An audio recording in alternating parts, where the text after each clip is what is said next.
She's had the flu for 14 days. Should she get a flu shot? Well, no, if she got the flu for 14 days, she's as protected as anybody can be, because the best vaccination is to get infected yourself.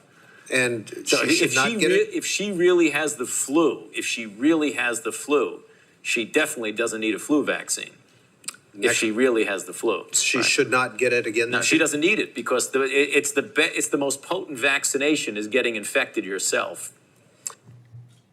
This is an ongoing question, and we've had ever-evolving opinions from you, Dr. Fauci. Currently, antibody surveys show that 80% of children, approximately 80% of children, have had COVID, and yet there are no guidelines coming from you or anybody in the government to take into account their naturally acquired immunity.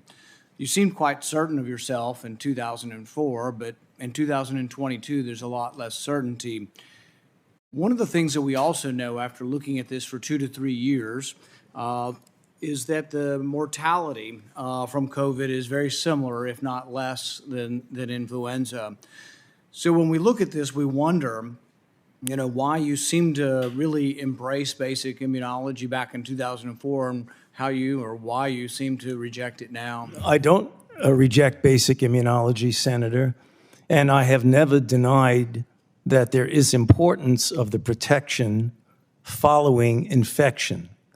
However, as we have said many times, and as has been validated by the authorization by the FDA through their committee and the recommendation by the CDC through their committee, that a vaccination following infection gives an added extra boost. And that film that you showed is really taken out of context. I believe that was when someone called in who had had a reaction to a vaccine and asked me through a telephone in the interview if they should get vaccinated again. So it was in the context of someone who had a reaction. And as a matter of fact, Reuters fact check looked at that and said, Fauci's 2004 comments do not contradict his pandemic stance. Actually, words don't lie. If you look at the words behind me, we can go over them a little bit at a time. She doesn't need it because the most potent vaccination is getting infected yourself. It is true. It is true, Senator. It is a very potent way to protect. So when you're trying to tell us that kids need a third or a fourth vaccine, are you including the variability or the variable of previous infection in the studies? No, you're not. Because when you have approved vaccines in recent times, and the committees that have approved it for children don't report anything on hospitalization or death or transmission. Right. They only report that if you give them the jab, they'll make antibodies. And you can give kids hundreds of jabs and they'll make antibodies every time, but that does not prove efficacy. Okay.